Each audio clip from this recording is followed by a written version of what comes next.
अस्सलाम वालेकुम। मैं हूं मोहम्मद अदील अब्बास और आप देख रहे हैं मेरा चैनल डिजिटल आदि। उम्मीद है कि अल्लाह के फजल करम से आप सब खैरियत से होंगे।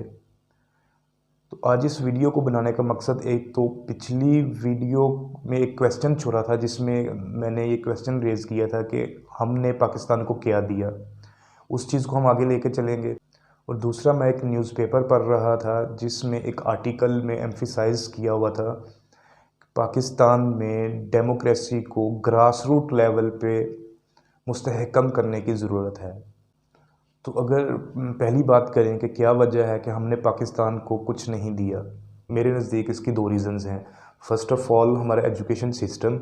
Second, we are biased as a nation. अगर हम एजुकेशन सिस्टम की बात करें, हम सब जानते हैं पाकिस्तान एक डेमोक्रेटिक कंट्री है। हमें 18 साल की एज में वोट कास्ट करने का राइट मिल जाता है। लेकिन अगर सोचा जाए कि 18 साल की एज में हम अपनी यूथ को पॉलिटिकल अवेयरनेस दे रहे हैं, इसलिए मेरी एक रिक्वेस्ट है हमारी गवर्नमेंट से कि हमारे एजुकेशन सिस्टम में जब करिकुलम डिज़ाइन किया जाता है तो उसमें क्लास 1 से पॉलिटिकल साइंस को भी एज अ सब्जेक्ट ऐड किया जाए, ताकि एक बच्चा जो मैट्रिक के बाद या इंटर के बाद अपने वोट का राइट यूज़ करेगा, उसको पॉलिटिकल अवेयरनेस होनी चाहिए। अब पॉलिटिकल साइंस को एज अ सब्जेक्ट करिकुलम में ऐड करने का या फिर हमारे बच्चों को क्लास 1 से पॉलिटिकल साइंस पढ़ाने का क्या फ़ायदा होगा? सबसे पहले तो उसका फ़ायदा ये होगा कि 18 साल का एक बच्चा जो वोट कास्ट करेगा, उसको पॉलिटिकल अवेयरनेस आएगी। दूसरा, मैं एक न्यूज़पेपर का आर्टिकल पढ़ रहा था जिसमें लिखा हुआ था कि पाकिस्तान में डेमोक्रेसी को ग्रास रूट लेवल पर मुस्तहकम करने की ज़रूरत है। जैसा कि हम जानते हैं कि 2022 पाकिस्तान के लिए बहुत अहम साल है। अगले साल 2023 में हमारे जनरल इलेक्शंस आने वाले हैं। अगर उन इलेक्शन से पहले ये बातें हो रही हैं कि पाकिस्तान में जमहूरियत को ग्रास रूट लेवल पर मुस्तहकम किया जाए, तो इसके साथ ये बातें भी होनी चाहिए कि मुस्तहकम कैसे किया जाए। ये हकीकत है कि डेमोक्रेसी बेहतरीन निज़ाम हुकूमत है, मगर ये आधा सच है। पूरा सच ये है कि डेमोक्रेसी बेहतरीन निज़ाम हुकूमत है उन ममालिक के लिए जिनकी अवाम पॉलिटिकली अवेयर है। इसीलिए मैं समझता हूँ कि हमारे एजुकेशन सिस्टम में पॉलिटिकल साइंस को हमारे निसाब का हिस्सा होना चाहिए। हर बच्चा जो 18 साल का हो, उसे पता हो कि पॉलिटिकल साइंस क्या है। उस बच्चे को western political philosophers and Muslim political philosophers दोनों पढ़ाए जाएँ। उसको दोनों फ़िलासफ़ीज़ का पता हो, उसको पॉलिटिकल आइडियालॉजीज़ का पता हो, उसको डिफरेंट सिस्टम्स का पता हो कि किस कंट्री में कौन-सा सिस्टम चल रहा है।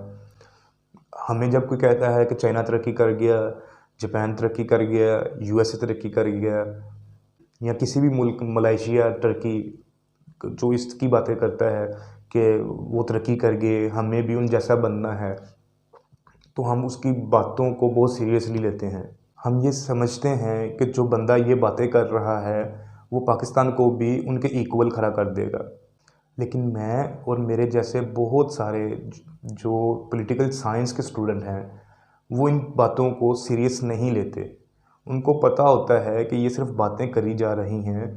हमारा पॉलिटिकल सिस्टम और उनका पॉलिटिकल सिस्टम बहुत डिफरेंट है। तो इंशाल्लाह आगे मैं एक पूरी सीरीज़ लेकर आ रहा हूँ जिसमें मैं बेसिक्स जो पॉलिटिकल साइंस की हैं वो आप लोगों के साथ शेयर करूँगा। जैसा कि मैंने आपको पहले भी बताया था कि मेरा 2022 में मकसद ही ये है कि मैं अपनी यूथ को पॉलिटिकल अवेयरनेस दूँ।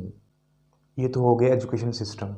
अगर हम पॉइंट 2 की तरफ आएँ, जिसमें मैंने बात की थी कि we are biased as a nation, मैं ये क्यों बात कर रहा हूँ, आप सब ने भी नोट किया होगा और ये मेरा भी एक्सपीरियंस है। जब भी इलेक्शंस का टाइम आता है या इलेक्शंस नज़दीक होते हैं, हम लोगों ने एक चीज़ नोटिस की होगी, लोग किसी दूसरे की बात सुनना ही पसंद नहीं करते। वो जिस पार्टी को फॉलो कर रहे होते हैं या जिस पार्टी को सपोर्ट कर रहे होते हैं, वो चाहते हैं कि हर बंदा उसी को सपोर्ट करे। एज़ अ नेशन हमारा रवैया ये है कि हम लोग समझते हैं जिस नज़र से मैं दुनिया को देख रहा हूँ, सब लोग इसी नज़र से दुनिया को देखें। हम लोग अगले की बात तक सुनना पसंद नहीं करते। हम लोग ये जानना ही नहीं चाहते कि अगला ये बात कर रहा है तो इसके पीछे इसके क्या नैरेटिव्स हैं, पीछे क्या रीज़न्स हैं, वो क्यों ये बात कर रहा है। एक और चीज़ आप लोगों ने नोटिस की होगी, जैसे ही पाकिस्तान में इलेक्शंस करीब आते हैं, यहाँ पर लड़ाइयाँ बनना शुरू हो जाती हैं, एक दूसरे के साथ इख्तलाफ शुरू हो जाता है। उसकी वजह यही है कि हम लोग किसी दूसरे की बात को अहमियत नहीं देते।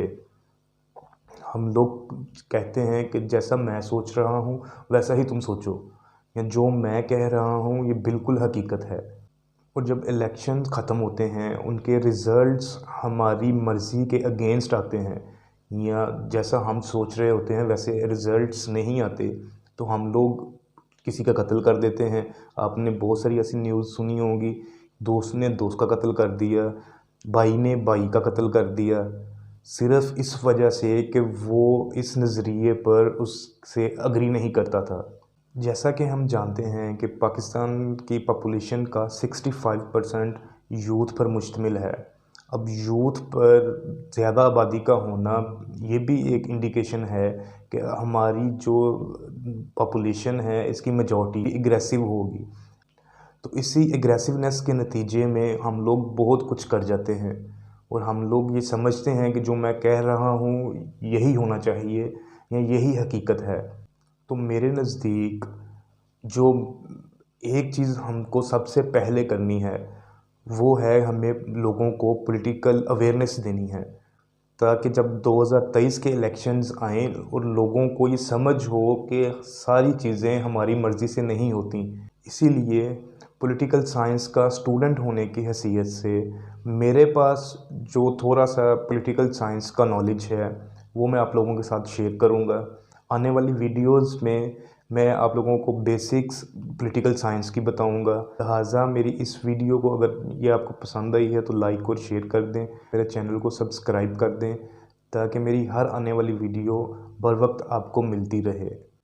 और इस दुआ के साथ मैं आज की वीडियो का इख्तिताम करता हूँ कि अल्लाह ताला हमारे मुल्क को आबाद व शाद रखे और हम सब को अपने हिफ्ज़ व अमान में रखे।